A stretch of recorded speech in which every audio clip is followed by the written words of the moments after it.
여러분 안녕하세요. 가족 상담 및 치료 제 두 번째 시간 강의를 시작하도록 하겠습니다. 여러분 한 주간 어떻게 지내셨어요? 네, 저도 정신없이 지내고 있습니다. 저희 대면 수업이 빨리 와야 할 텐데요. 상황이 나아지기를 우리 같이 기도했으면 좋겠어요. 예, 우리가 이제 수업을 시작하기 전에 제가 이제 마음 열기 시간을 가질 거예요. 그런데 우리는 가족 상담 및 치료를 저희가 공부하고 있기 때문에 우리가 가족을 이해하고 또 그 가족 속에 있는 나를 이해하는 것이 굉장히 중요하겠죠. 그래서 여러분의 어린 시절을 한번 탐색해 보도록 할 거예요. 우리가 태어나면서 가장 먼저 만나는 관계가 누구인가요?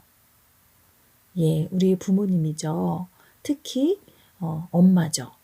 예, 그래서 여러분의 어린 시절에 부모님으로부터 어떠한 영향들을 누구나 다 받게 되고 그 부모님의 양육 태도가 어땠는지에 따라서 우리의 성격 이런 것도 달라지고 우리의 사람들과의 관계 맺는 것 이런 것들이 많이 달라지게 되죠. 그래서 여러분의 어린 시절을 한번 살펴보는 것은 굉장히 가족 치료에서 의미 있는 시간이라고 볼 수 있겠어요. 예, 그래서 여러분과 어린 시절을 한번 생각해 보는 그런 시간들을 오늘은 가져보도록 할 거예요. 예, 저하고 노래를 한번 해볼 건데요. 여러분 그 김건모의 My Son이라는 노래가 있어요. 여러분 이 노래를 혹시 아시나요? 예, 한번 그러면은 같이 한번 불러보도록 할까요? 나 어릴 적 우리 엄마 내게 하신 말 이 다음에 커서 뭐가 되려고 그러니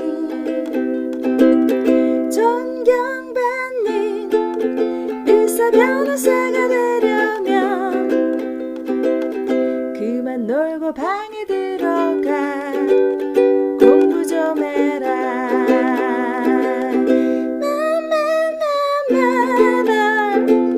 나는 노래하고 싶어요. 스티비 원더 비즈스처럼 노래할래요. My son, 너는 못생겨서 안 된다. 쓸데없는 꿈 꾸지 말고 공부나 해라.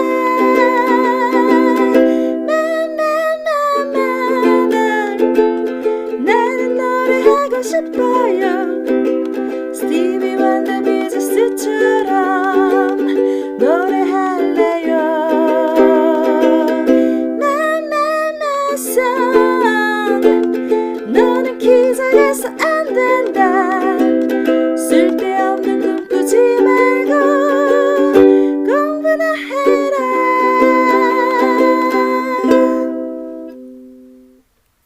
네.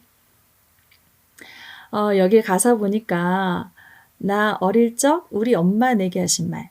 여러분 엄마에게 많이 들었던 말들이 있을 거예요. 여기 나온 가사처럼 이 다음에 커서 너 뭐가 되려 그러니?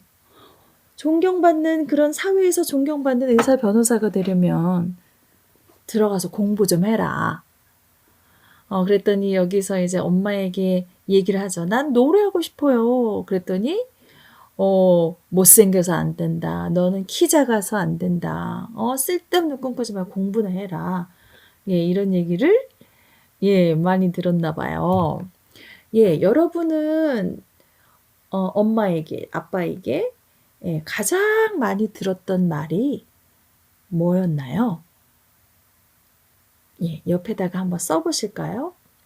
내가 가장 많이 들었던 말 생각나시는 대로 예, 한번 적어보시고 그 여러 말들 중에는 여러분이 듣기 좋았던 말도 있었지만 정말 이 말은 너무너무 듣기 싫었어.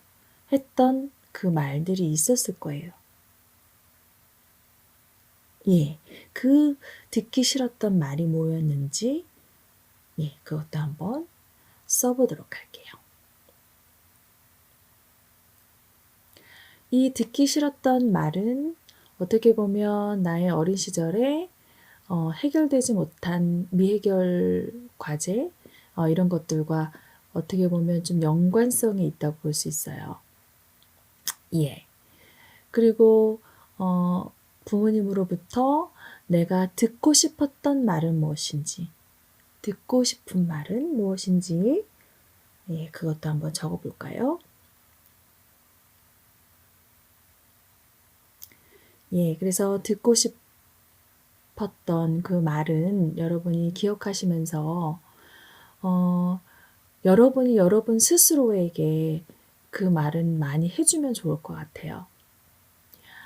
아침에 일어나서 눈 뜨고 우리가 제일 먼저 보는 것이 거울이죠. 예, 거울을 보면서 여러분이 듣고 싶었지만 많이 듣지 못했던 그 말을 여러분 자신에게 해주면 참 좋을 것 같아요. 예. 여러분의 어린 시절을 떠올렸을 때, 여러분 어린 시절의 이미지가 떠오를 거예요. 한번 눈을 감고 한번 여러분 어린 시절에 하면 딱 생각나는 어떤 그런 사건도 있을 수 있고요. 여러 가지 딱 생각나는 그런 경험, 이런 것들도 있을 거예요.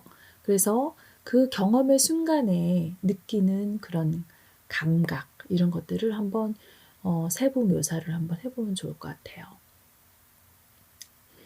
예.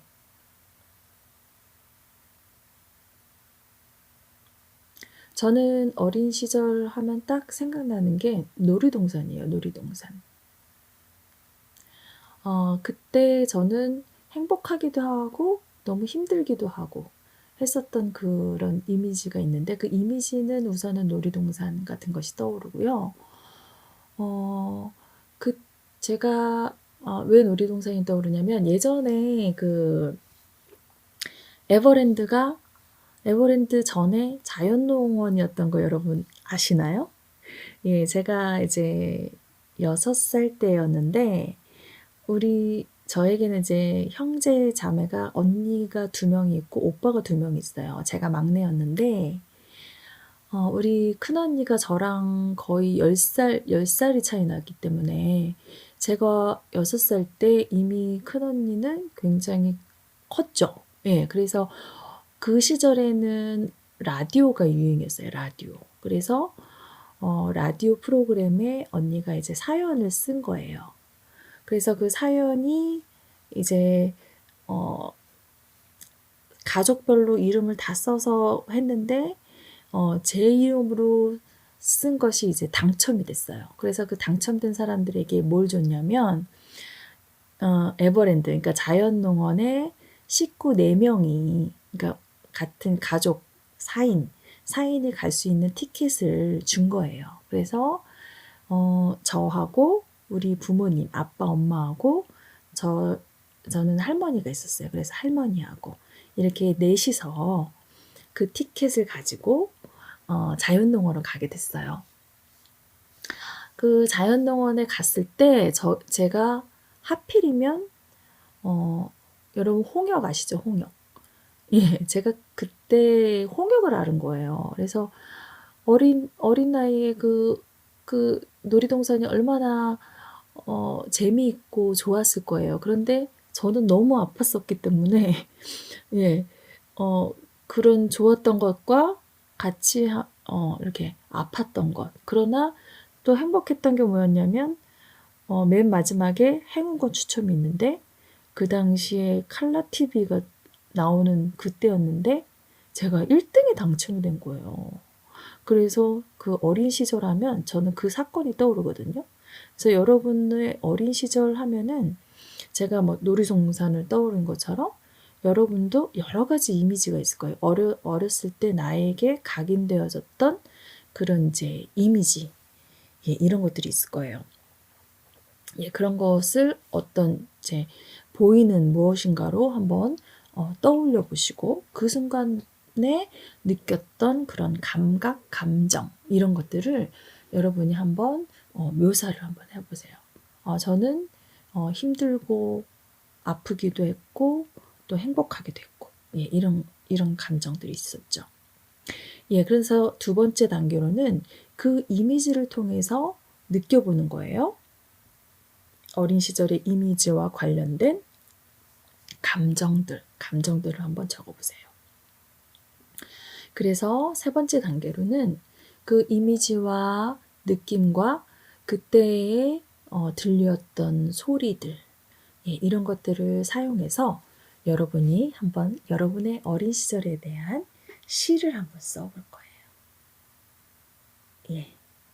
그래서 여러분이 이 어린 시절에 대해서 아까 얘기한 것처럼 내가 많이 들었던 말이 뭔지, 그리고 듣기 싫었던 말이 뭔지, 듣고 싶은 말이 무엇인지, 이것과 내 어린 시절에 대한 이 시를 여러분이 저에게 보내주시는 걸로, 예, 댓글에 뭐 남기셔도 되고, 그것이 이제 좀 너무 사적이다 하면 저에게 개인적인 카톡으로 예, 보내주시면 좋을 것 같아요. 왜냐면 이런 것들은 여러분이 지금 다 하나하나씩 여러분이 써보고 기록해 놓고 하는 이런 것들이 여러분에게 굉장한 여러분을 알고 여러분의 가족을 이해하는데 많은 도움이 될 수 있어요. 그렇기 때문에 이것은 여러분이 꼭 해보실 작업, 의미 있는 작업이라고 생각합니다.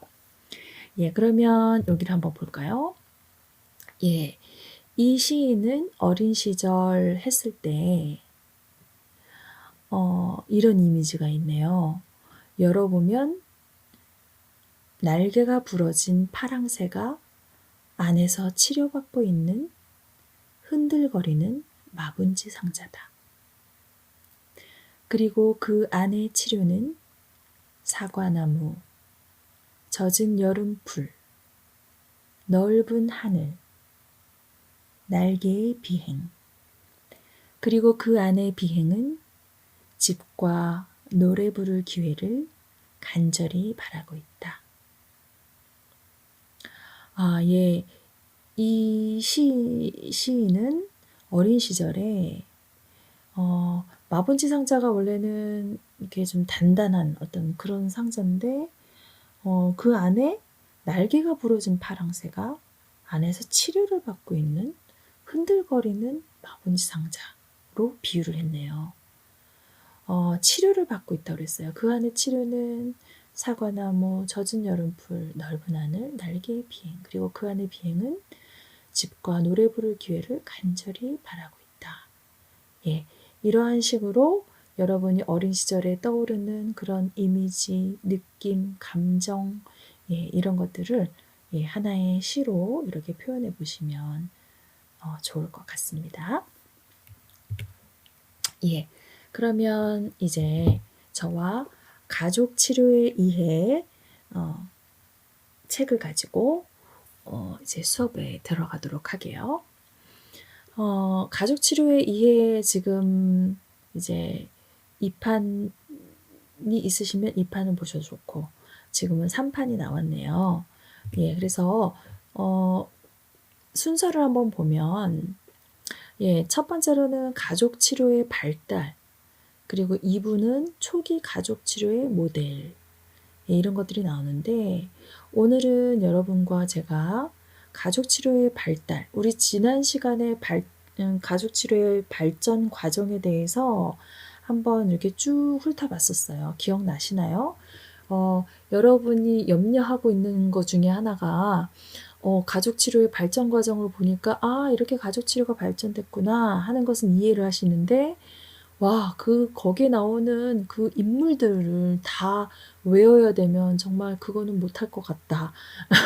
예, 이런 생각들을 여러분 적어주시기도 하셨는데, 여러분 다 외우지 않으셔도 됩니다. 예, 가족 치료가 이렇게 발전되어져 왔고, 그 발전되어지는 과정 가운데는, 예, 이러한 뭐, 시대적인 그런, 흐름 이런 것들이 어떻게 흘러져 왔고 하는 그런 것들을 여러분이 이해하시면 돼요. 그리고 가족 치료의 발전 과정에서 정말 그 선구적인 역할을 한 그런 몇몇 인물들이 있어요. 예. 그런 인물들에 대해서는 제가 이 사람은 꼭 기억해야 합니다. 가족 치료에서는 이 사람은 꼭 알아야 합니다. 하는 그런 인물들에 대해서는 제가 여러분에게 말씀을 드릴게요. 굉장히 중요한 인물들이 많이 있긴 합니다. 예, 그렇지만 나오는 모든 인물을 다 알아야 되는 것은 아니에요. 예. 그래서 오늘은 서구 가족 치료의 발달 과정을 먼저 한번 볼 거고, 그리고 두 번째로는 그러면 한국 가족 치료는 어떻게 발전되어 왔느냐. 그래서 그 가족 치료가 어떻게 발전되었는지 그 발달 배경과 그런 현황과 또 자격 제도가 어떻게 되는지 이런 걸 한번 볼 거고요. 예. 그리고 이제 다음 시간에는 초기 가족 치료의 이론적인 기초들을 볼 거예요. 그래서 일반 체계 이론, 사이버네틱스, 초기 가족 치료 연구가 어떻게 이루어졌는지, 그리고 이제 4장부터는 그 중요한 인물들, 예, 그리고 그 사람들의 가족 치료법이 어떤 것이었는지, 여기에 나오는 인물들이 좀 중요한 인물들이에요. 그쵸? 그래서 한 장에 다 다뤘잖아요. 그래서 예를 들어서 4장의 보헤네 다세대 가족 치료를 우리가 어떤 것으로 살펴볼 거냐면 발달 배경, 주요 개념, 치료 목표 및 치료 과정, 치료자의 역할 및 치료 기법, 사례 연구 이런 것들을 위주로 해서 저희가 볼 건데요. 그러면서 실습도 해볼 거예요. 보헤네 다세대 가족 치료를 우리가 적용해서 나의 가계도를 작성을 한다든지 이런 것들은 서로 실습을 하면서 해볼 거고요. 예, 가족 치료의 발달 과정에서 나오는 그 중요한 인물 중에 또 사티어가 있어요. 그래서 이 사티어의 경험적 가족 치료는 어떤 것인지 구체적으로 한번 볼 것이고요.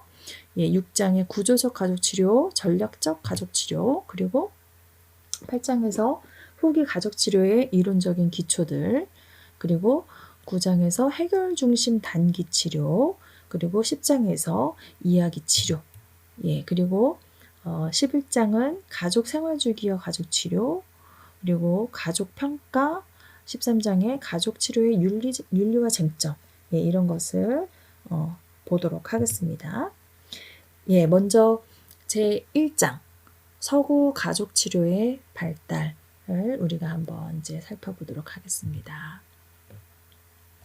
예, 가족 치료라는 것이 무엇인가요? 여러분, 가족 치료는 무엇인가에 여러분 답을 할 수 있으실까요? 예, 가족을 치료의 단위로 두는 그런 치료이죠. 그리고 가족 치료는 단기적이고 해결에 초점을 둡니다. 그래서 구체적이고 성취할 수 있는 그런 목표를 설정하면서 종교를 생각하고 치료를 설계하는 것이죠. 우리 첫 번째 거를 조금 다시 한번 설명해 보자면, 우리가 이제 가족 치료가 나오기 전에는 주로 이제 개인 치료를 많이 했죠. 개인 치료.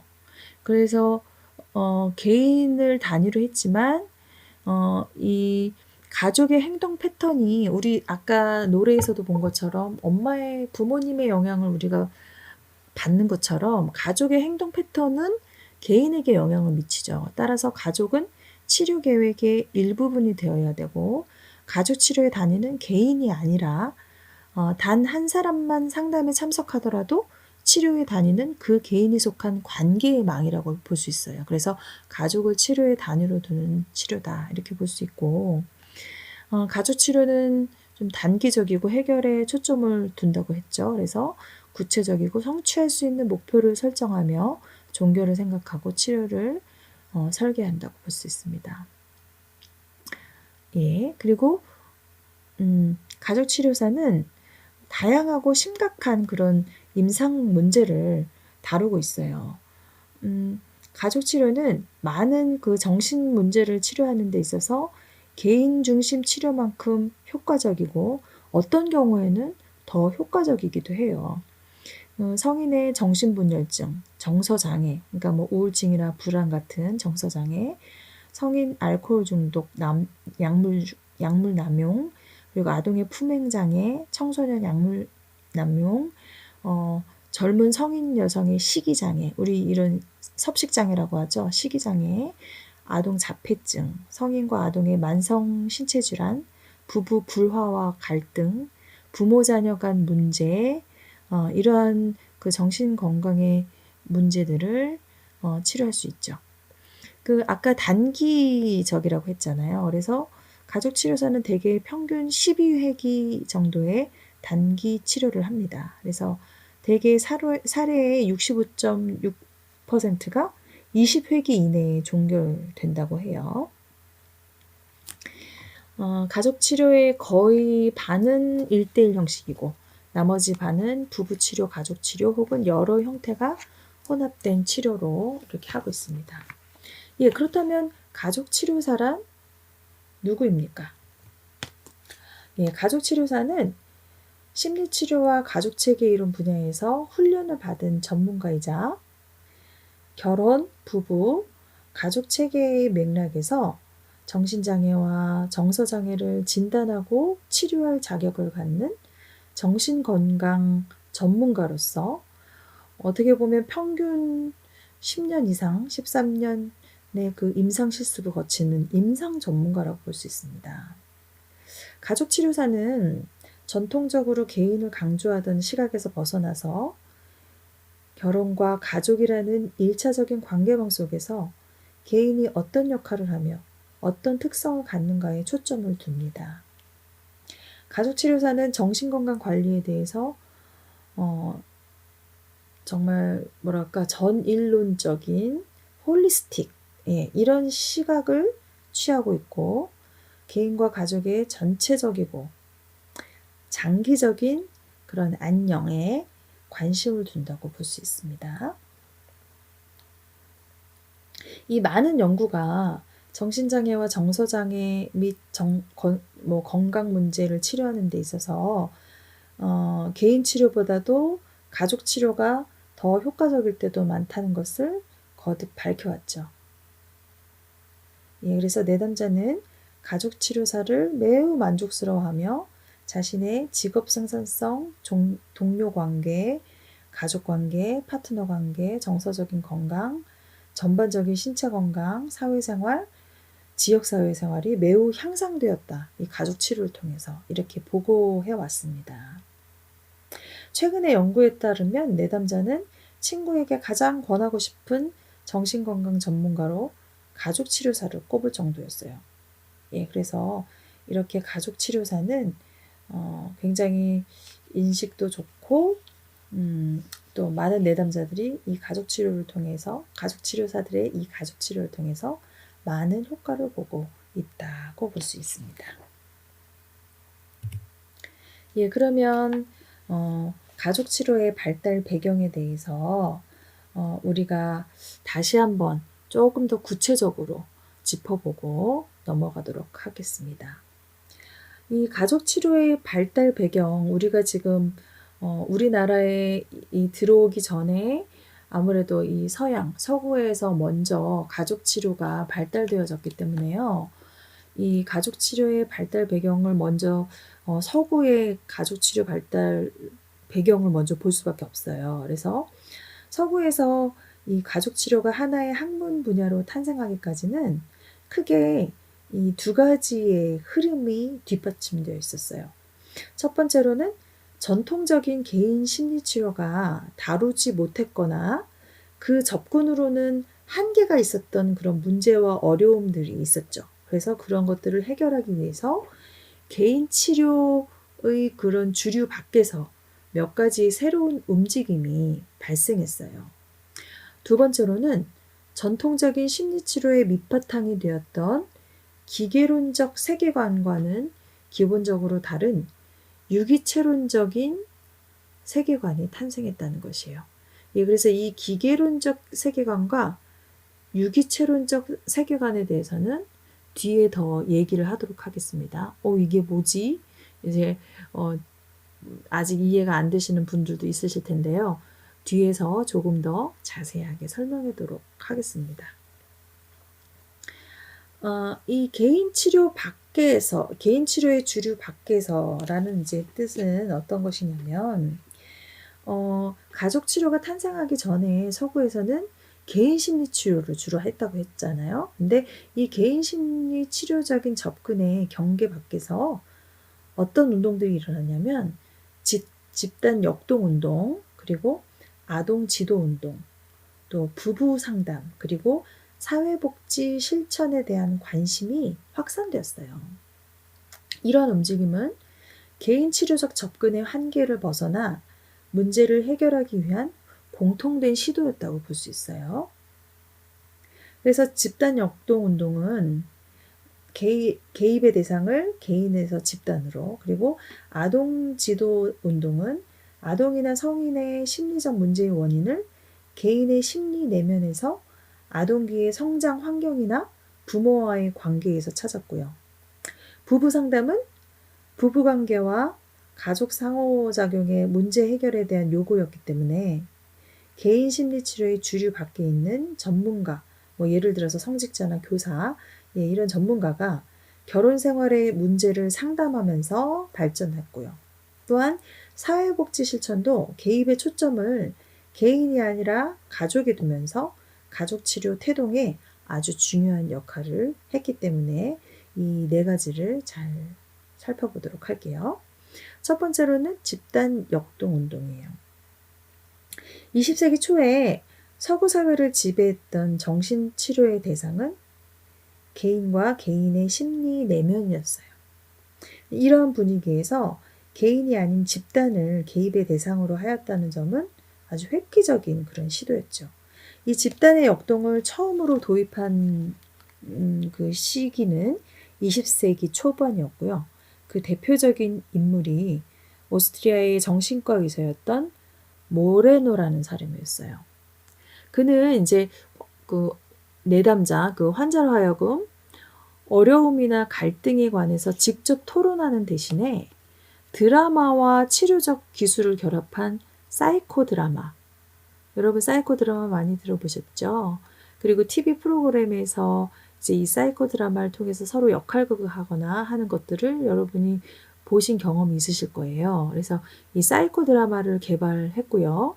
이 치료 과정에서 환자의 심리적 어려움을 유발한 다양한 대인관계 상황을 재창출하고 재경험하는 것이 중요하다고 이제 믿은 거죠. 사이코 드라마는 참여자의 삶을 이렇게 실현해 봄으로써 감정 표현을 자극하고 갈등을 명확하게 하는 여러 가지 기법을 사용했어요. 대인관계의 행동과 갈등에 초점을 둔 사이코 드라마를 통해서 가족원 간의 관계를 탐색하고 갈등을 해결한다는 사고는 집단 역동의 지도자에게 폭넓게 수용되었고 가족 치료의 발전과 자연스럽게 연결이 되었어요. 여러분 이 사이코 드라마는요, 우리 이 서울신대 상담대학원 교수님이신 우리 황원영 교수님, 여러분 혹시 잘 알고 계시나요? 이 황원영 교수님이 이 사이코 드라마에 대한 전문가세요. 예. 그리고 여러분 평생교육원 같은 건물에 뭐가 있다고 그랬죠? 카운슬링 센터가 있다고 그랬죠? 이 카운슬링 센터의 이 센터 소장님으로 계신 분이 바로 황원영 교수님이세요. 그래서 여러분이 사이코 드라마를 더 배우고 싶다. 그럴 때는 이 카운슬링 센터의 문을 한번 두드려 보시기를 바랍니다. 이 집단 역동에 관한 이론적인 접근은요, 레빈이 발전시킨 장 이론을 기초로 했어요. 레빈은 인간의 행동은 개인과 환경 간의 상호작용의 산물이라는 시각을 도입했고, 집단이 그것의 부분의 합보다 크다는 개념을 발전시켰을 뿐 아니라 집단 토의가 개인 지도나 강의보다 더 효과적이라는 점을 강조한 거죠.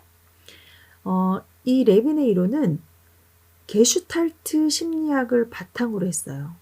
여러분 게슈탈트가 도대체 뭐야?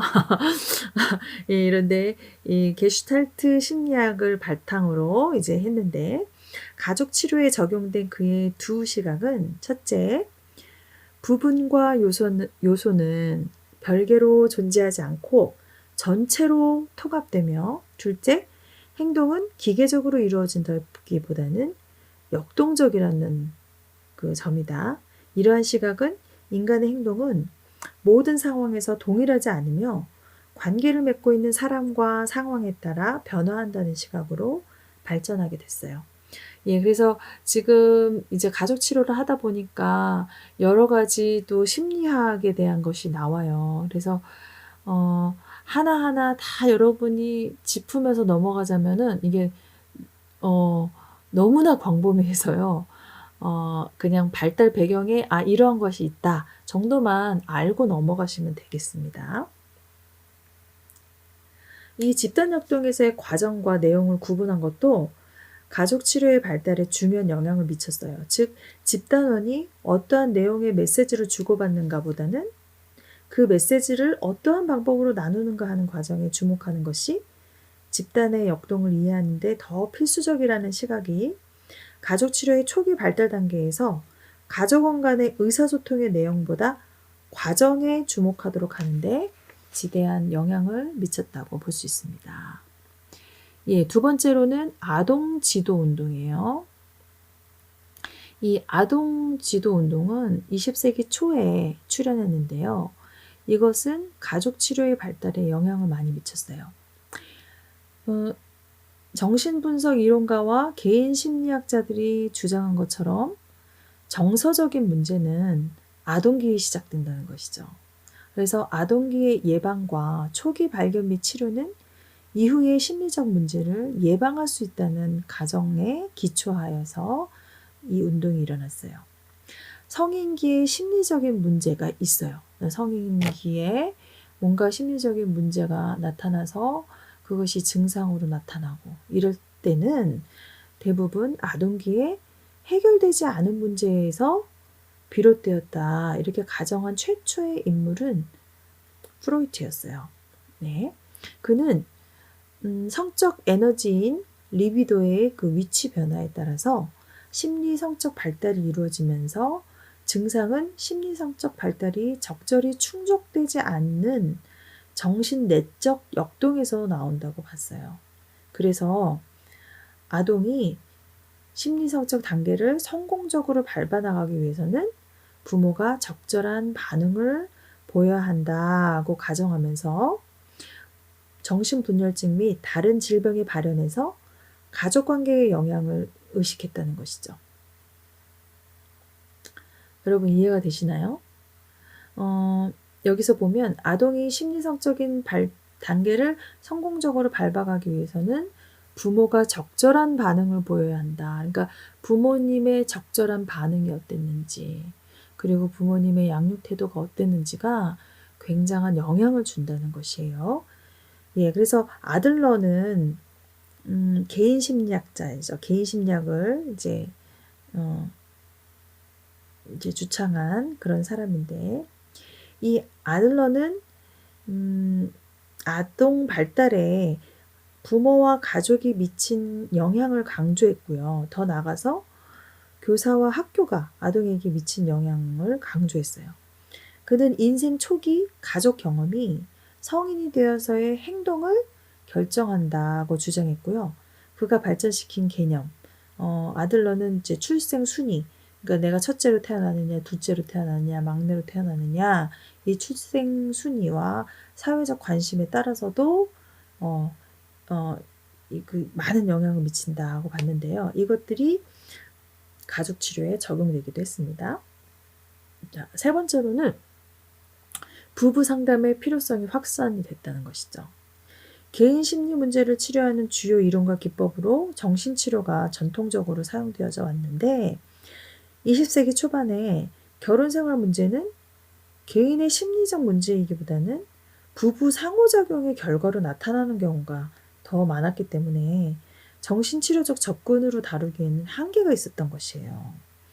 당시에 결혼생활에 문제가 있었던 사람들은 심리치료 전문가를 찾기보다는 목사, 의사, 변호사, 교수, 교사 등 정신치료의 주류 밖에서 사람들을 돕는 전문가 집단을 찾아서 자신의 어려움을 의논했단 말이죠.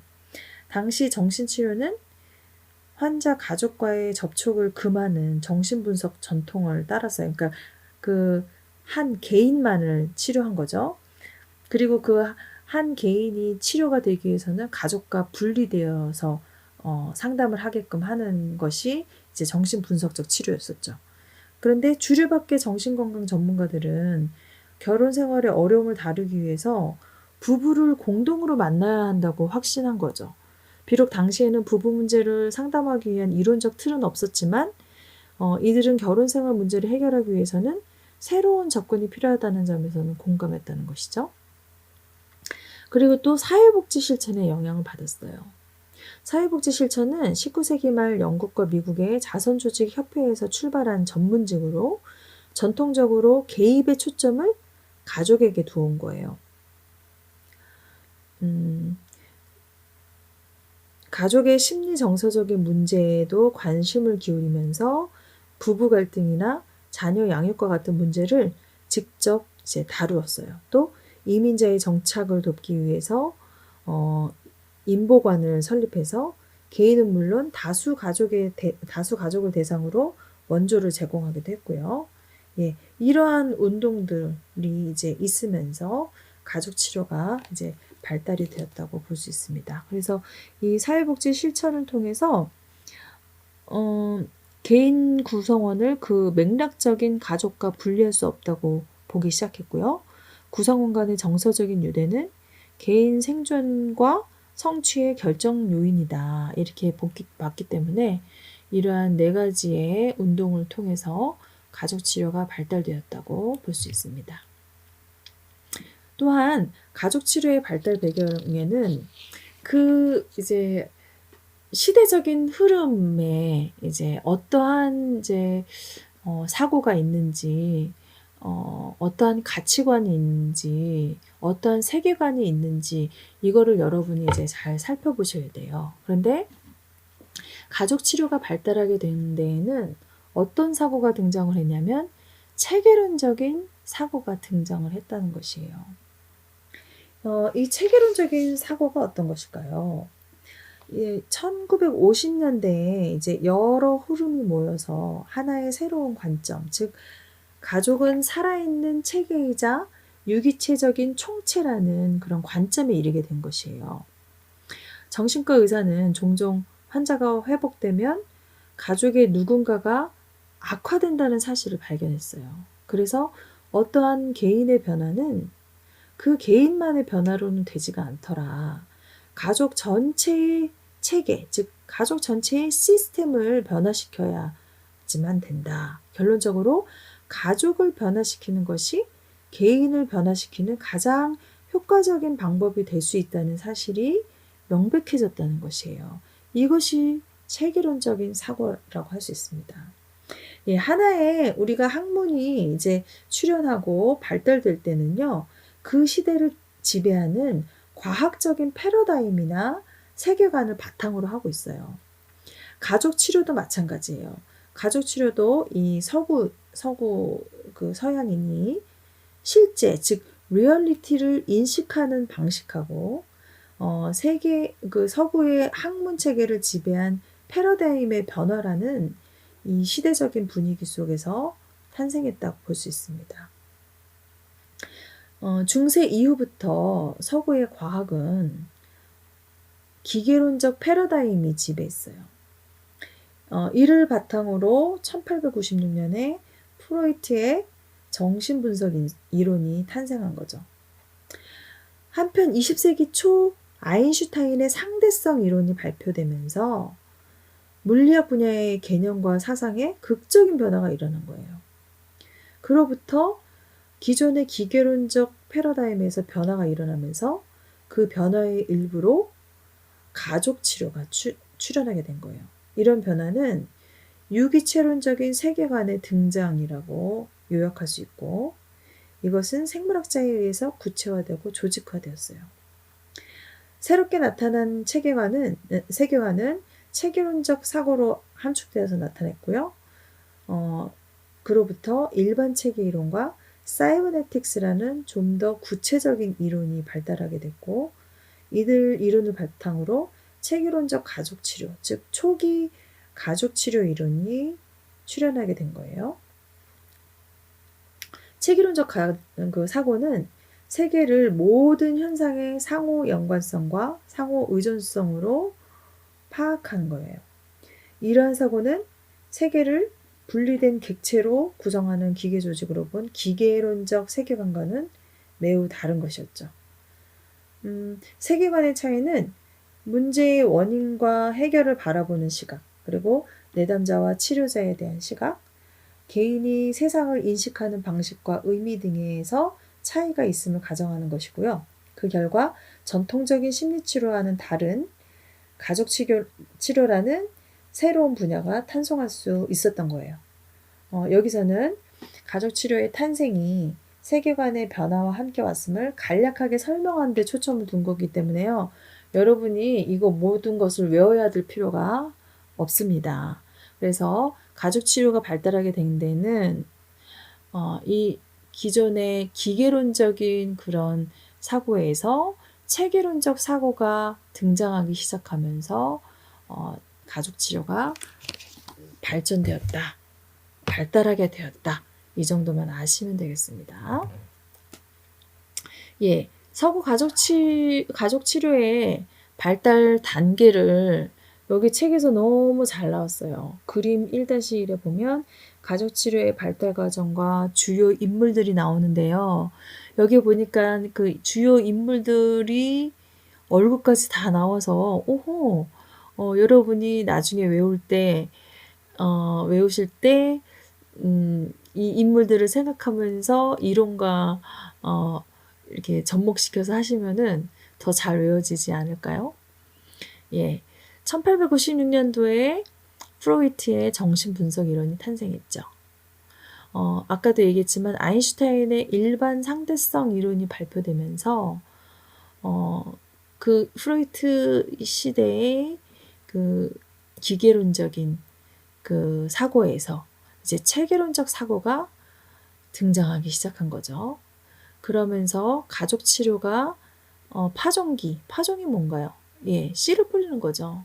예, 그래서 가족 치료가 그때부터 이제 태동이 돼서 제2차 세계대전이 종전이 되면서요. 가족 치료의 모종기, 여러분 모종이 뭔가요? 예, 심기 시작하는 것이죠. 예, 이제 가족 치료의 모종기가 시작되었고 50년대 그리고 60년대에는 가족 치료의 발아기. 예, 발아기가 뭔가요?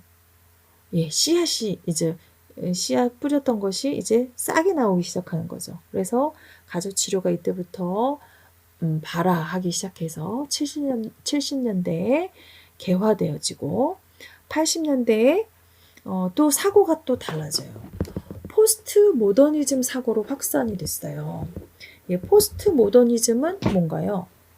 예, 모더니즘에 이제 반대해서 나온 것이 포스트 모더니즘이에요. 그래서 우리는 지금도 포스트 모더니즘적인 사고가 이제 지배하는 그런 시대를 저희가 살아가고 있죠.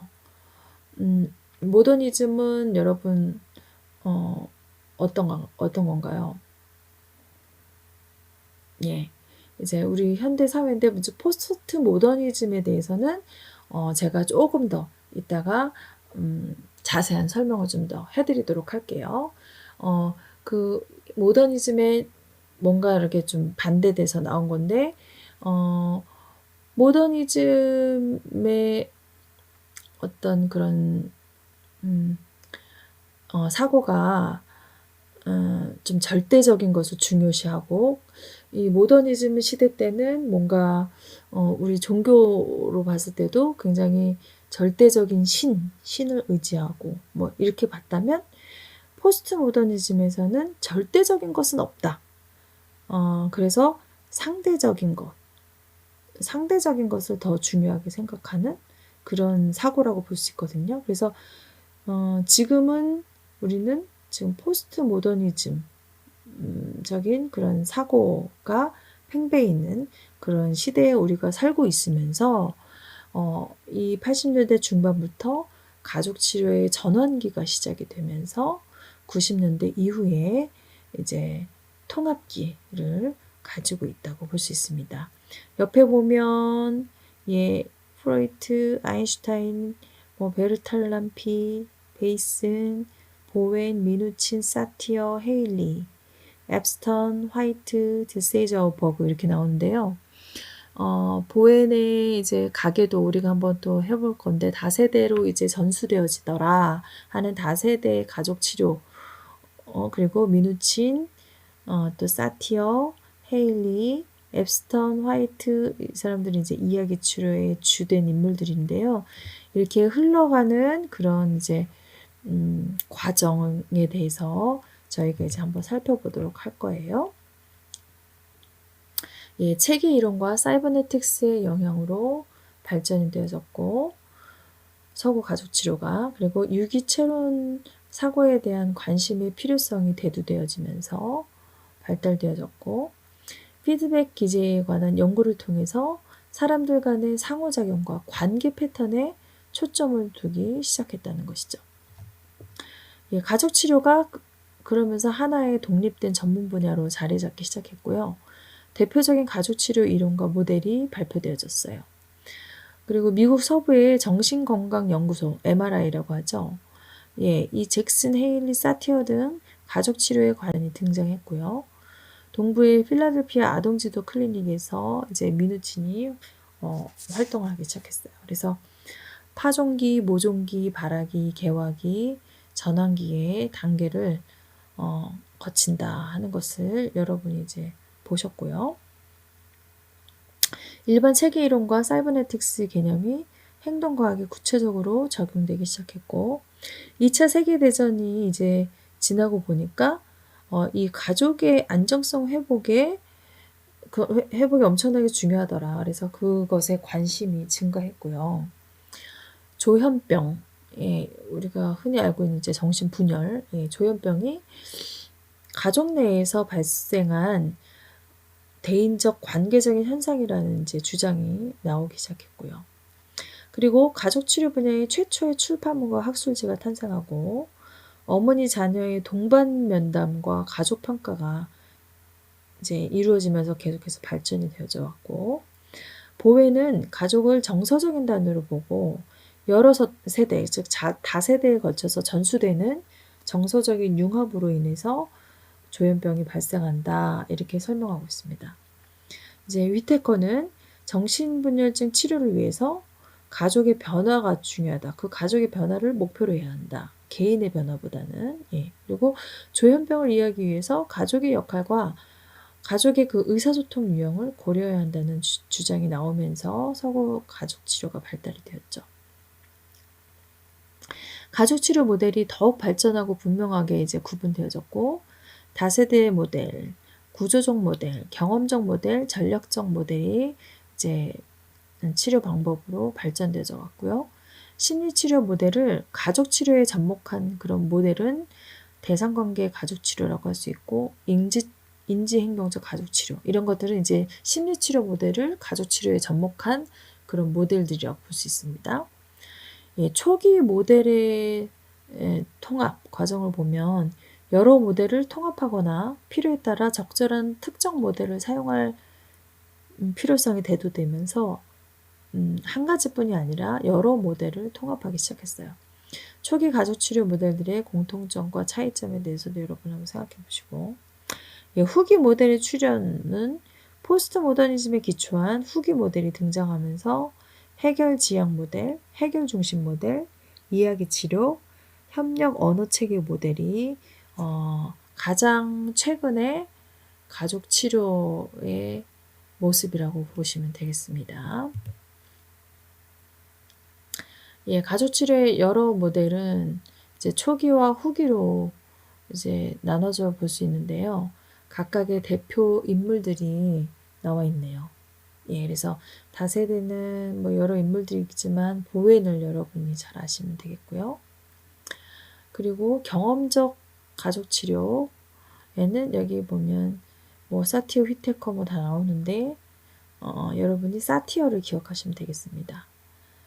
구조적 가족 치료에서는 여러 인물들이 있지만 여러분이 미누친을 기억하시면 되겠습니다. 그리고 전략적 가족 치료가 있는데요. 여기 뭐 잭슨도 있고 뭐 헤일리도 있고 여러 이름이 있지만 여러분 여기에서는 헤일리를 보시면 되겠습니다. 헤일리.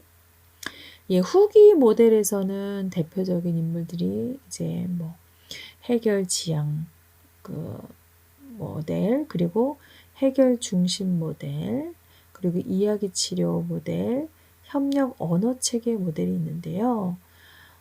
여러분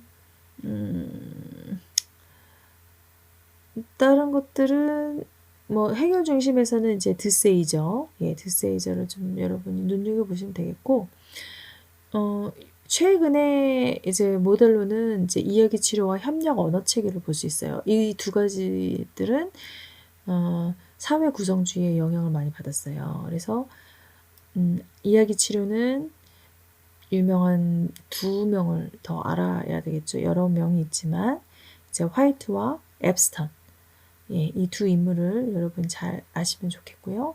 협력 언어 체계는 앤더슨과 굴리시안, 예, 이 두 인물이 이제 대표적인 인물입니다.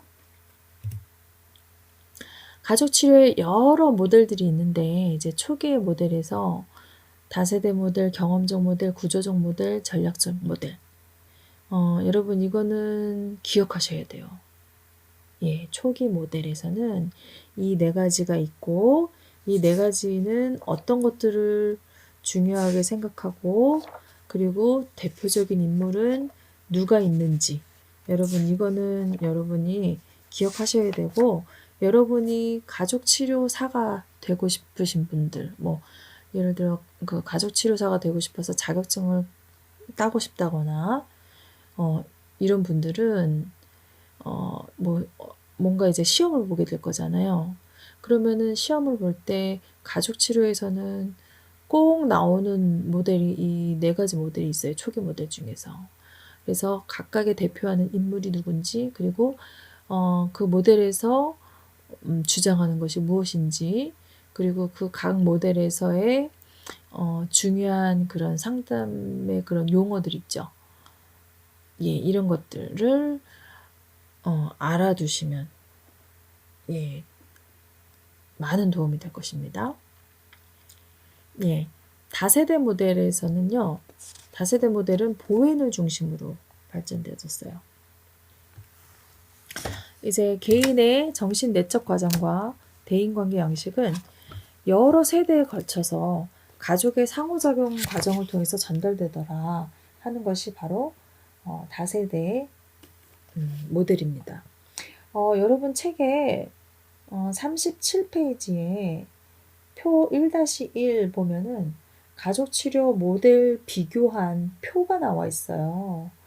예, 그러면은 지금 여기에서는 간단하게 나와 있지만 이 표에 너무 잘 나와 있어요. 그래서 다세대 모델은 주제가 어떤 것이고 대표 인물은 누가 있고 주요 개념이 뭐가 있고 치료 목표와 개입 방법에 대한 것까지 쫙 구분되어져서 나왔어요. 오, 이거 정말 너무 정리가 깔끔하게 돼 있네요. 그래서 여러분이 이런 걸 보시면 아주 좋겠습니다. 예. 그래서 보웬이 이제 대표 인물이고, 다세대 모델에서는 보웬의 가계도를 치료 기법으로 사용하고 있어요. 경험적 모델은 어떤 것이냐면, 여러분 누구를 알아야 된다 그랬죠? 경험적 모델은 사티어. 예, 사티어를 꼭 알라고 했죠. 예. 이 주제는 어떤 것이냐면, 각 개인마다 미해결된 주제가 있더라. 예, 미해결된 문제가, 그것이 문제가 되어서 현재의 삶에서, 현재의 기능을 방해하고 있기 때문에 이것을 지금 여기, here and now에서 경험하고 작업해서 일치적으로 만드는 것이 바로 경험적 모델이에요. 예, 누구를 기억하라고요? 사티어. 그래서 여기에 주요 개념은 자아, 존중감, 가족 규칙, 의사소통, 예, 이런 것들이 나와요.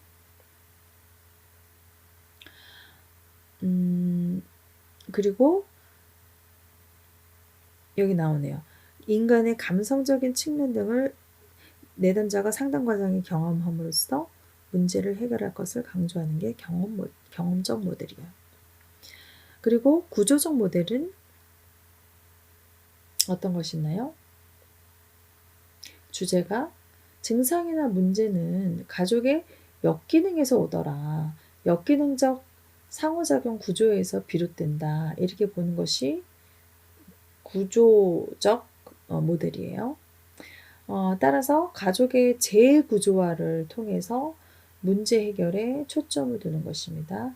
이것은 주장한 사람 중에서 대표 인물은 미누친이 있다. 그쵸? 미누친. 그래서 이 미누친은 이 구조적 모델은 가족을 하나의 시스템, 체계로 봤어요. 그래서 하위 체계와 경계선, 위계 구조를 통해서 가족 구조를 이제 파악한다. 이렇게 봤고요. 이 구조적 모델이 전략적 모델에 영향을 줬어요. 네. 자, 그럼 전략적 모델에서는 누구를 대표적인 인물을 봤나요? 헤일리, 그쵸? 헤일리 MRI 밀란 모델을 전략적인 모델로 구분하며 문제 해결을 위한 치료자의 치료 전략 고안과 지도적 위치를 중요하게 생각했어요. 그래서 이 전략적 모델에서는 치료자가 치료 목적을 정하고 치료 목표를 달성하기 위해 효과적인 그런 기법을 이제 여러 기법들을 고안했어요. 예. 여러분 전에 이제 이중 구속에 대한 얘기를 했었잖아요. 그쵸? 근데 그 이중 구속을 치료적 이중 구속을 하는 것이 여기서 이제 주요 개념이고 의사소통, 가족 규칙, 권력과 통제 이런 것들이 주요 개념입니다. 그리고 효과적으로 기법 사용하는 것 중에서 역설적 기법 이런 것들이 있었어요. 역설이 뭔가요? 뭔가 반대로 하는 것이죠. 예, 그래서 역설적인 뭐 질문이라든지 예, 이런 것들 하는 것들인데요. 이런 것에 대한 자세한 설명도 우리가 각각의 모델을 하나하나 아주 자세하게 짚어볼 거예요. 그래서 지금은 여러분이 이런 것들이 있다 하는 것만 이렇게 그냥 이해하고 넘어가시면 되겠습니다. 너무 많이 외우시려고 하지 마세요. 왜냐면 뒤에 또 자세하게 다 나와요. 그래서 이렇게 발전되어져 왔다는 그런 과정을 여러분이 이해하시고 넘어가시면 됩니다. 그리고 제가 외워야 될 인물과 모델에 대해서는 가족치료 모델에 대해서는 중요한 것은 또 중요하다고 얘기를 해드릴 겁니다. 예, 가족치료에 여러 후기 모델들이 있어요. 후기 모델. 그 중에서 해결 중심 모델과 이야기 치료를 한번 살펴보도록 할게요. 해결 지향 모델이 있고 해결 중심 모델이 있는데요. 해결 지향 모델은 오한런에 의해서 발전됐고 내담자의 경험을 있는 그대로 치료적 대화 속에 끌어들이면서 해결로 이끄는 것이죠. 해결 중심 모델은 드세이저와 버그에 의해서 발전되어졌고 문제보다는 해결에 초점을 두고 내담자의 장점이나 건강한 특성을 활용해서 해결책을 모색했습니다. 이야기 치료는 화이트와 앱스턴에 의해서 발전됐어요. 그래서 내담자가 가지고 온 문제를 보면 그 문제 중심의 지배적인 이야기, 계속 반복되어지는 그런 지배적인 이야기들이 있더라. 근데 그 지배적인 이야기에서 벗어나서 대안적인 삶의 이야기를 다시 쓰도록 도와주는 것이 바로 이야기 치료입니다. 그리고 협력 언어체계 모델은 앤더슨과 굴리시안에 의해서 발전되어졌는데요. 치료자와 내담자가 협력하여서 다른 방식으로 대화하면서 자신과 타인에 대한 시각을 재구성하는 것이에요. 그래서 반영팀을 주요 기법으로 사용했는데요. 이 반영팀은 이제 팀을 이루어서 치료사가 여기서 중요한 거는 치료사가 내담자와 어떤 뭐랄까 갑을 관계 뭐 이렇게 치료사는 전문적인 전문가야 뭐 이런 것들을 다 떠나서 하나의 인간 대 인간으로 만나는 어떤 그러면서 치료자와 내담자가 협력하여서 문제를 풀어나가는 이런 것이 바로 협력 언어체계 모델이에요. 그래서 반영팀은 치료자들이 팀을 이뤄요. 그래서 어떤 한 치료자가 내담자를 만나는 그 과정을 다른 치료자들이 봐요. 그러니까 뭐 비디오를 통해서 보든지 아니면 그 치료하는 장면에 이제 보이지 않는 그런 창을 두고 우리가 그 치료 장면을 볼 수 있게끔 해서 그걸 이제 일반경이라고 하죠. 그래서 그 치료 장면들을 보면서 치료자들끼리 서로 의논하고 이 내담자가 더 그 효과를 보기 위해서는 이런 것들을 앞으로 해주면 좋겠다 하는 것들을 서로 나누는 것들이 바로 이제 협력 언어체계 모델이라고 볼 수 있습니다. 예, 그러면 가족 치료와 개인 치료의 차이가 무엇일까요? 예, 이것도 우리 이제 표에 잘 나와 있더라고요. 그래서 여러분 책에 보시면 이제 그 차이들이 이제 나오는데요. 무엇보다도 개인 치료, 가족 치료가 이제 개인 치료에 새로운 이론이나 새로운 분야를 추가해서 만든 것이 아니라 20세기 초 서구에서 나타난 새로운 관점인 유기체론적 그 세계관의 등장에서 가족 치료가 비롯되어졌다고 보면 됩니다. 네, 세상과 실제 리얼리티를 바라보는 시각이 기계론적 세계관에서는 아무래도 이제 개인 심리 치료가 더 발전을 했고 유기체론적 세계관에서는 시스템, 체계를 중요하기 때문에 가족 치료가 이제 발전했다고 보시면 됩니다. 기계론적 그럼 그 세계관과 유기체론적 세계관의 차이를 그럼 여러분이 아셔야 될 거 아니에요, 그렇죠? 그럼 기계론적 세계관은 무엇인가? 세상이 기본적인 물질 구성체로 만들어진 거대한 기계와 같으며 기계의 작동 원리와 같은 법칙에 의해서 움직여진다고 보는 것이 바로 이제 기계론적 세계관입니다. 기계는 어떤가요? 미리 정해진 방식으로 만들어지죠. 어디에서 만들어지든지 그 결과물은 동일하죠. 기계는 고장이 나면 원인을 확인해서 고장 부분만 수리할 수 있고 맥락이나 상황에 관계없이 어디서나 똑같이 작동하죠. 그러니까 원인이 있다. 그래서 인과관계를 되게 중요하게 생각하죠. 원인이 있으면 결과가 있다.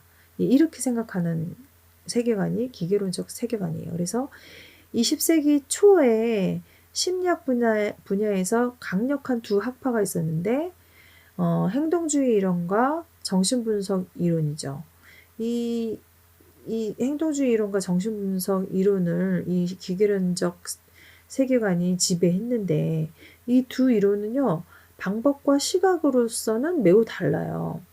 그렇지만 기본적으로 이 두 가지 이론이 동일한 세계관에 집착돼 있었는데 그게 바로 기계론적 세계관이라는 것이죠.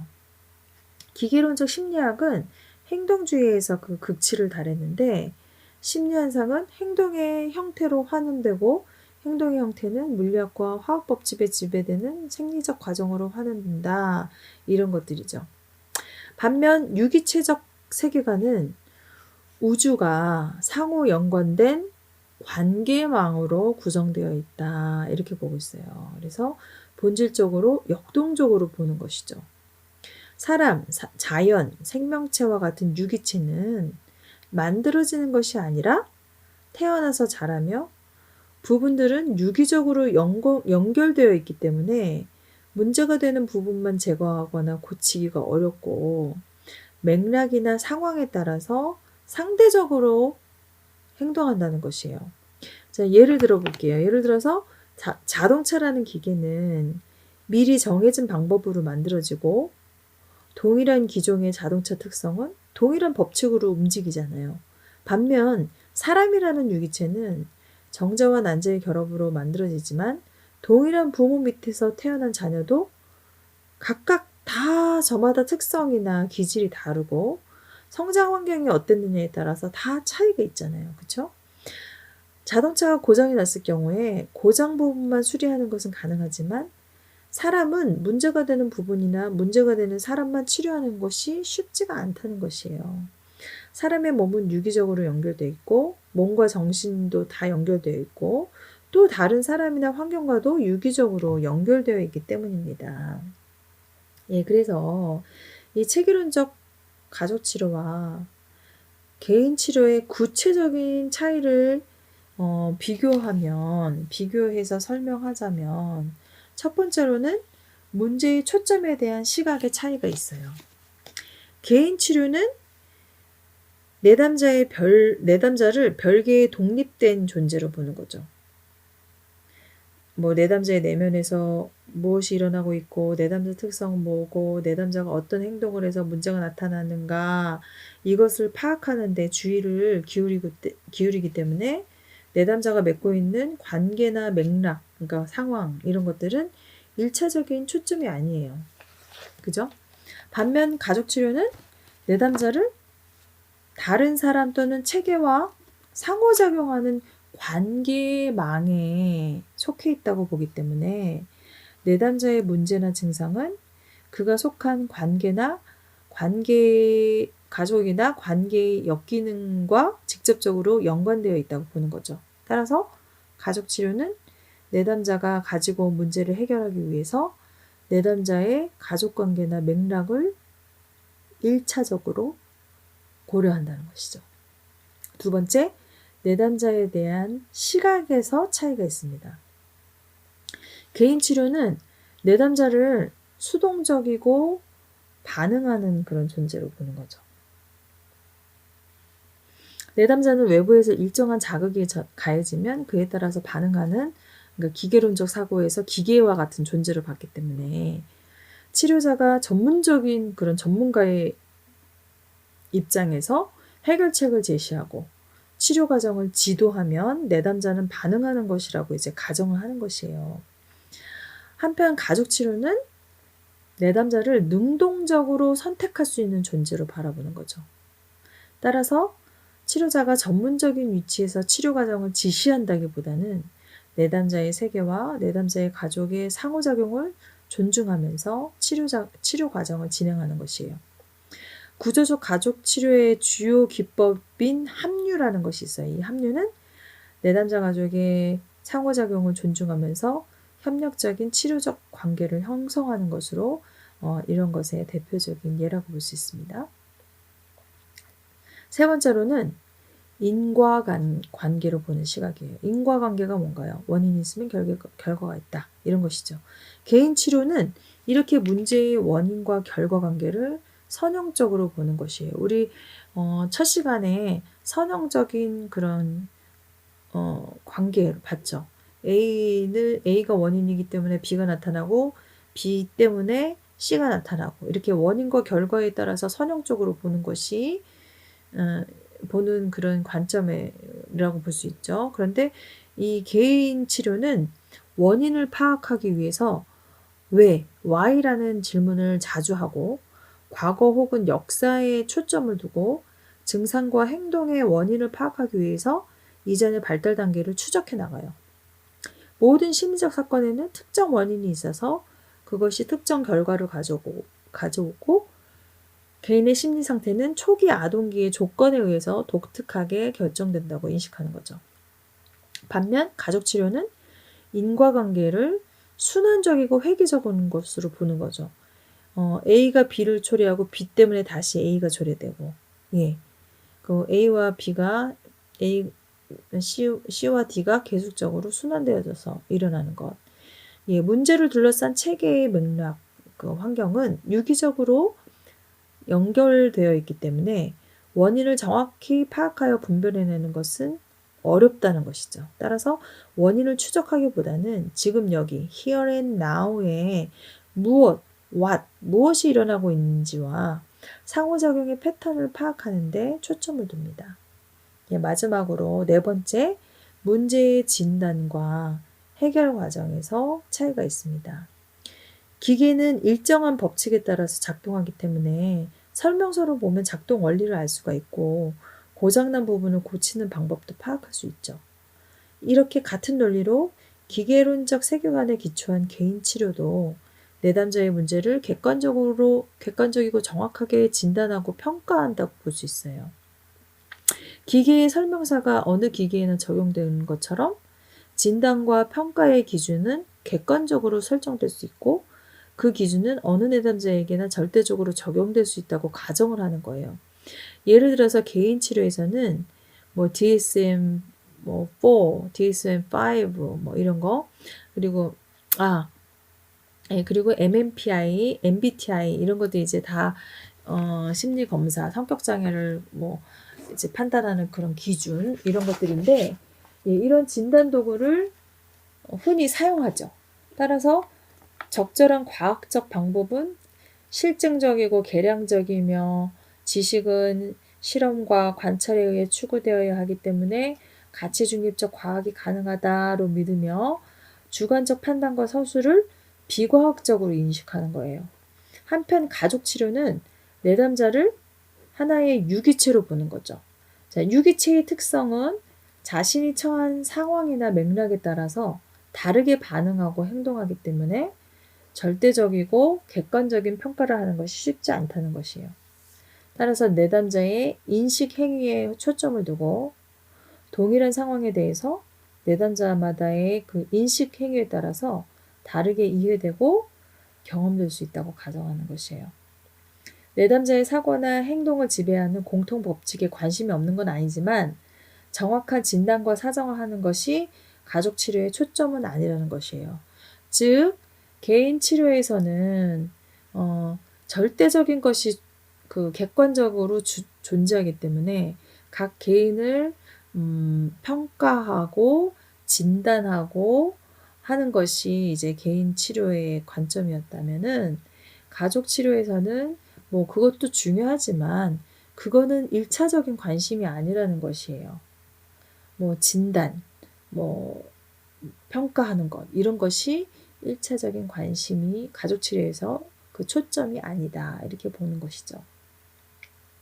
그래서 어떻게 보면 이 문제를 바라보고 문제를 진단하는 과정에서 개인 치료는 이거 아니면 저거 라는 이분법적인 그런 입장을 취하는 것이죠. 그리고 문제라고 정의된 것은 나쁜 것이고 그렇지 않은 상황은 옳다 이렇게 보는 절대적인 판단 그리고 치료자는 전문가여야 되고 전문가인 치료자와 내담자가 별개로 존재한다는 가정 그리고 주체는 객체를 객관적으로 정확히 분류하고 평가할 수 있어야 된다고 가정하는 것이에요. 그러니까 뭐 각 개인을 다 이제 심리 검사를 해서 심리 검사에서 나오는 그런 객관적인 그런 자료 이런 것으로 그 사람을 평가하는 거죠. 진단하고 평가하는 것이죠. 한편 체계론적인 가족 치료는 세상을 유기적으로 연결된 무엇의 망으로 본다? 관계의 망으로 보는 것이에요. 그래서 이것과 저것 모두라는 그런 입장을 취하는 것이에요. 그래서 문제로 정의하는 것은 특정한 준거틀 안에서만 가능하며 다른 준거틀 안에서는 더 이상 문제가 아닐 수 있다. 이렇게 가정하는 것이에요. 그러니까 상대적으로 바라보는 것이죠. 그러니까 개인 심리 치료가 절대적인 것이라면 이 가족 치료는 상대적인 것을 중요하게 생각한다는 것이에요. 그래서 상대적이고 보완적이라는 시각을 지지하고 동일한 상황에 대해서도 개인마다 지각하고 경험하고 이해하는 바가 다르다. 이렇게 가정하는 것이에요. 그러므로 치료자가 내담자의 문제를 객관적인 잣대로 정확하게 진단할 수 있다 이렇게 가정하진 않아요. 예, 어떤 이야기인지 아시겠죠?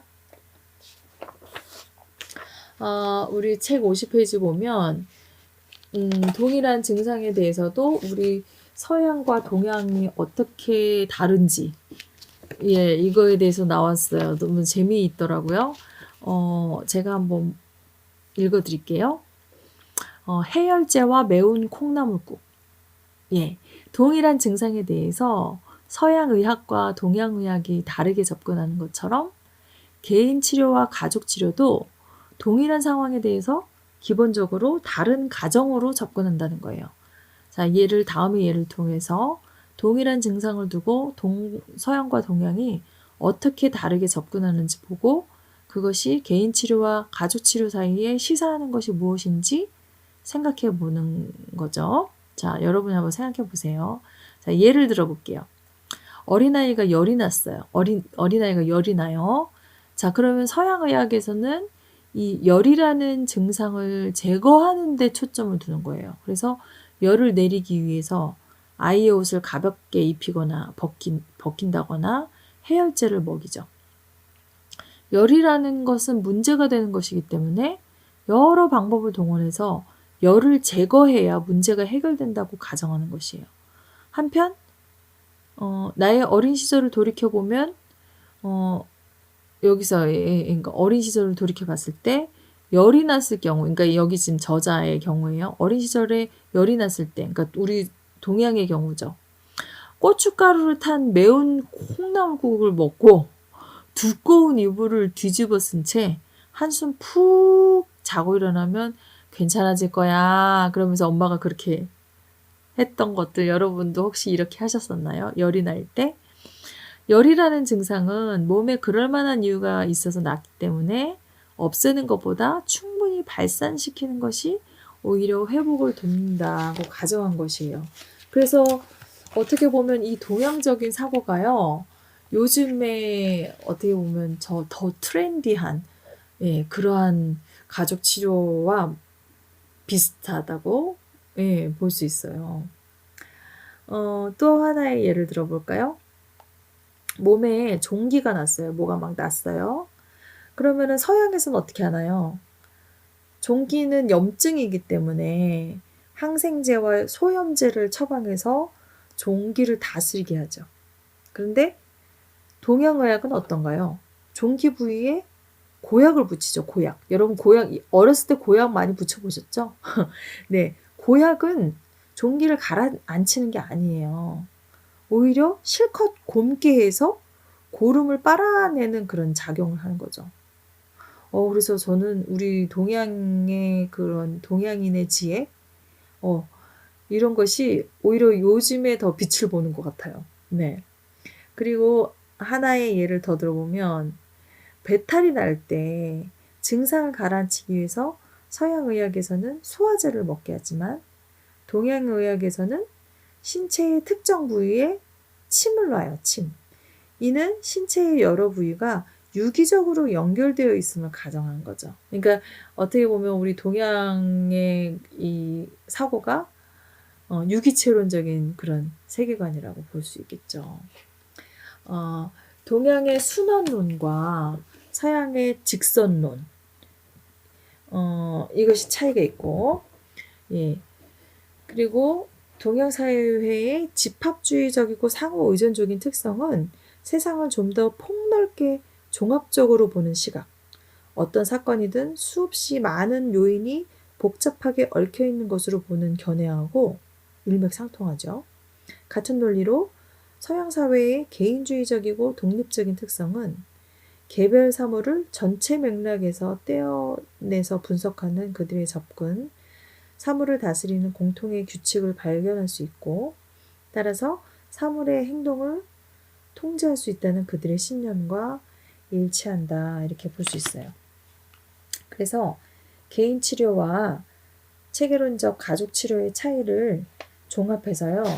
표 1-2, 여러분 책의 52페이지 보면 표 1-2에 개인 치료와 가족 치료를 이렇게 표로 비교해 놨어요.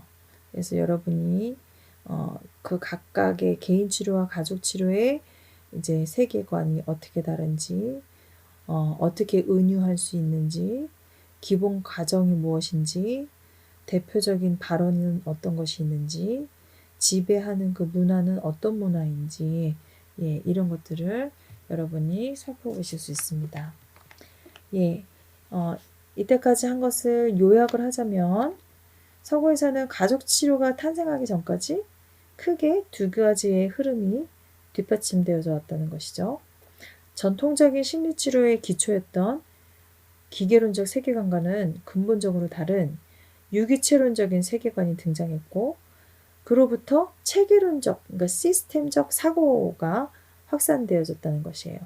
이 체계론적 사고가 일반 체계이론과 사이버네틱스로 발전하면서 초기 가족치료 발전의 밑거름이 되었고, 다른 하나는 전통적인 심리치료적 접근의 경계 밖에서 집단 역동운동, 아동지도운동, 부부상담, 그리고 사회사업 실천운동 등 몇 가지의 새로운 움직임이 발생하면서 이 움직임은 공통적으로 개인 치료적인 접근의 한계를 벗어나서 문제를 해결하기 위한 그런 시도였다는 것이죠. 가족치료의 발달은 이제 1940년대부터 시작돼서 이제 쭉 발전되어져 왔고, 가족치료와 심리치료를 여러분 구분을 꼭 하실 수 있어야 돼요. 그 차이를 아실 수 있어야 됩니다. 기본적으로는 서로 다른 세계관을 바탕으로 발전하였다는 거, 그리고 구체적으로 개인 치료는 내담자를 수동적이고 반응적인 별개의 존재로 보고, 인과관계, 원인이 있으면 결과가 있다 하는 인과관계를 직선적인 것으로 보고, 문제에 대한 정확하고 객관적인 진단과 평가를 강조한다는 거죠. 한편 가족 치료는 내담자를 능동적이고 지각적인 존재로 보고, 내담자가 맺고 있는 관계나 맥락에 초점을 두면서 인과관계를 순환적인 것으로 강조하고, 문제를 정확하게 진단하는 것보다도 내담자의 인식 행위에 초점을 둔다는 차이가 있는 것이에요. 그러나 이러한 차이는 비교를 위한 것 뿐이고요. 특정 치료적 접근이 절대적으로 옳다, 그르다 하는 판단을 위한 것이 아니에요. 둘 다 지금도 행해지고 있는 것이고, 둘 다 필요한 것들입니다. 자, 여러분, 이 연습 문제는 여러분이 꼭 해보셨으면 좋겠습니다. 여러분이 강의를 들으시고 저에게 피드백을 해주실 때, 아까 앞에서 우리가 마음열기에서 했던 것들과 이 공부를 다 하시고 연습 문제, 를 풀어보면서 이 연습 문제에 대한 것을 여러분이 저에게 피드백을 해주시면 되겠습니다. 연습 문제 첫 번째 한번 볼까요? 지금까지 살아오면서 경험했던 대표적인 가족 문제는 무엇이었으며, 가족원 각자는 그 문제의 원인을 무엇이라고 생각하였고, 그 문제를 해결하기 위해 어떤 노력을 했는가. 여러분이 한번 생각해 보세요. 그래서 여러분의 지금 현재 가족의 이제 문제를 살펴보셔도 괜찮고요. 결혼을 하셨다면 현재의 가족을 보셔도 괜찮고, 그런 문제의 원인이 뭐라고 생각하며 그 문제를 해결하기 위해서 어떤 노력을 했는지 현재의 가족도 좋고요. 아니면 나의 원가족, 내가 엄마 아빠에게 이제 있을 때, 결혼하기 전에, 그러니까 지금 결혼 안 하신 분은 지금 그 가족이 또 원가족이죠. 그 가족에서 가족 내에 문제는 뭐가 있었으며, 그 문제의 원인은 뭐라고 생각하시고, 그 문제 해결하기 위해서 어떻게 노력을 했는지, 그것을 여러분이 한번 생각해 보시고 그것에 대해서 저에게 피드백 해주시면 되겠고요. 그것에 대해서 저에게 얘기를 해주시면 됩니다. 그리고 두 번째로, 우리 일상 문화에서 특히 부모의 양육 태도나 가족 상호작용에서 유기체론적 사고가 구체적으로 어떻게 나타나는지, 그러니까 시스템적인 거죠. 이게 어떻게 나타나는지, 그리고 그것은 기계론적 세계관과는 어떤 차이가 있는지. 좀 어렵나요? 부모의 양육 태도나 가족 상호작용에서 이 유기체론적, 그러니까 이 기계론적인 것에서는, 사고에서는, 세계관에서는 뭘 중요시한다 그랬죠? 예, 진단하고 뭐 평가하고 절대적인 것을 이제 절대적인 어떤 그런 사고가 있고, 이런 것에서 유기체론적인 사고는 어떤 것들이죠? 모든 것을 관계의 망으로 본다 그랬잖아요. 그쵸? 예.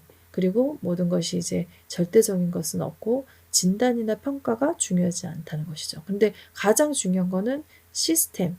그러니까 하나의 관계의 망으로 본다는 것을 여러분이 그 유기체론적 사고에서 가장 중요한 포인트로 보신다면, 이 가족 상호작용에서 또 부모의 양육 태도에서 이런 것이 어떻게 나타나는지, 예, 그리고 어떻게 기계론적 세계관과는 차이가 있는지, 예, 이것을 여러분이 생각해 보시고, 예, 저에게 이것에 대한 각자의 생각한 것, 그 답을 저에게 보내주시면 되겠습니다. 예, 여러분 수고 많으셨습니다.